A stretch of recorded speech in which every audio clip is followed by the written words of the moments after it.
Hi friends, কি খবৰ আপোনালোকৰ আশা কৰিছো সকলোৰে ভাল পুনৰ এটা নতুন ভিডিও লৈ মই দীপাঞ্জলি আপোনালোকৰ মাজলৈ আহিছো আজি আপোনালোকৰ লগত শেয়াৰ কৰিম গৰমৰ দিনত ব্যৱহাৰ কৰিব পৰা আয়ুৰ্বেদিক এবিধ ঔষধি গুণ সম্পন্ন ৰেমেডি ইয়াৰ অকনমান যদি আপুনি আপোনাৰ ছালত ব্যৱহাৰ কৰে আপোনাৰ ছালখনৰ উজ্জ্বলতা দুগুণ বৃদ্ধি পাব আয়ুৰ্বেদ শাস্ত্ৰত ইয়াৰ প্ৰয়োগ যথেষ্ট কৰা হয় ময়ো আজি আপোনালোকক দেখুৱাম ইয়াৰ সঠিক ব্যৱহাৰ আমি কিদৰে কৰিম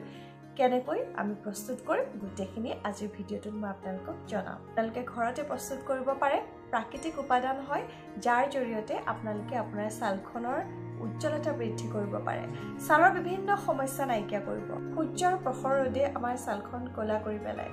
ছালৰ যি প্ৰাকৃতিক ৰং নাইকিয়া হৈ যায় তাৰ বাবে আপোনালোকে আজি ৰেমেডিটো ব্যৱহাৰ কৰিব পাৰে মাৰ্কেটৰ পৰা 1000 টকীয়া আমি ক্ৰীম ব্যৱহাৰ কৰো 1000 টকাৰ আমি ট্ৰিটমেন্টটো কৰো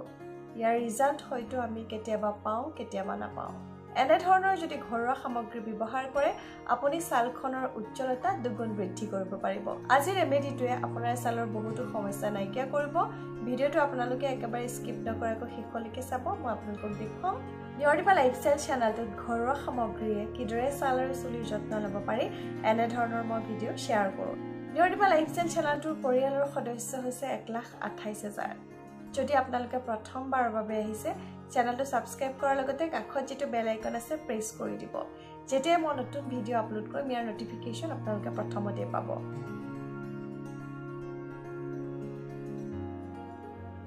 এতিয়া মই কৰিম মোৰ স্কিন কেয়াৰ ইয়াৰ কাৰণে মই লৈছো কেঁচা গাখীৰ প্ৰথমতে মই মুখখন ভালদৰে ক্লিন কৰি লম এই বিশেষ ৰেমেডিবিট আমি প্ৰস্তুত কৰিম ব্যৱহাৰ কৰিম ইয়াত চিবিট আজি মই মেইন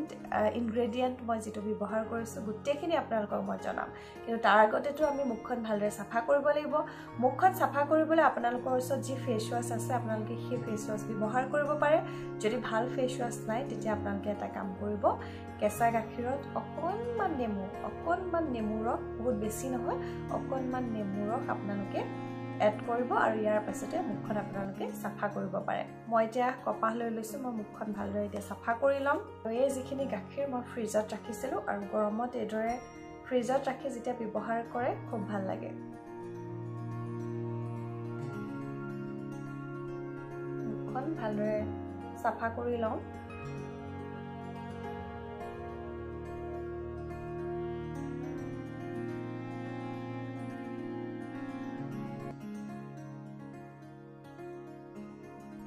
আমাৰ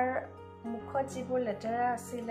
যদি আপোনাৰ মেকআপো আছে খুব ভালদৰে আপোনালোকে সাফা কৰি ল'ব কেঁচা গাখীৰে আমাৰ ছালখন ডিপলি ক্লিন কৰাত সহায় কৰে আপোনাৰ স্কিনৰ প'ৰছত যিবোৰ লেতেৰা হৈ আছে খুব ভালদৰে সাফা কৰিব মই নেমু ৰসো ব্যৱহাৰ কৰিছিলো ইয়াত আছে সিট্ৰিক এসিড যি আপোনাৰ ছালখন উজ্জ্বল কৰাত সহায় কৰে এদৰে মই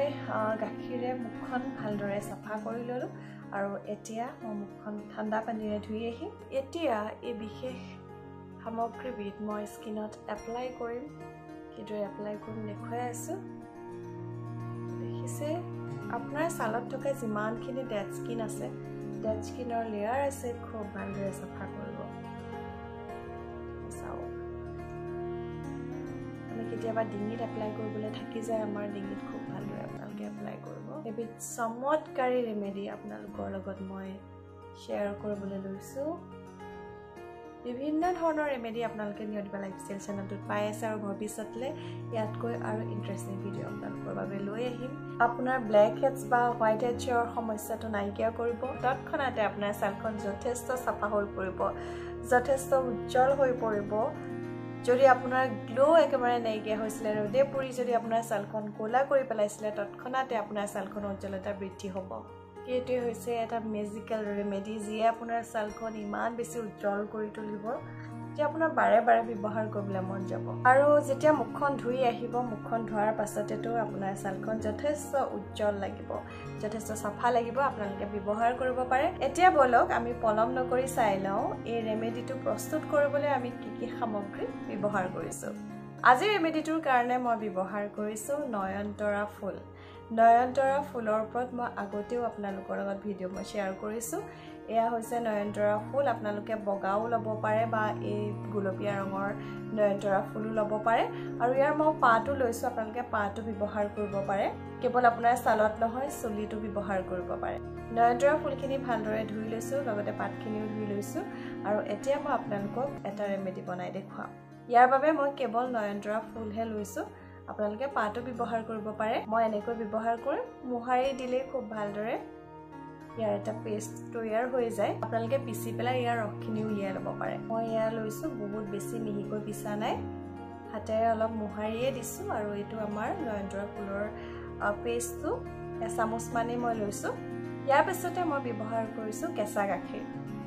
ফ্ৰিজত ৰাখিছিলোঁ এয়া হৈছে কেঁচা গাখীৰ শেষত মই ইয়াৰ পেকটো বনাবৰ কাৰণে বেসন ব্যৱহাৰ কৰিম আপোনালোকে পিঠাগুড়িও ব্যৱহাৰ কৰিব পাৰে বেসন মই 2 চামুচ লৈছো এতিয়া গুটেকিটা বস্তু ভালদৰে মিক্স কৰি লম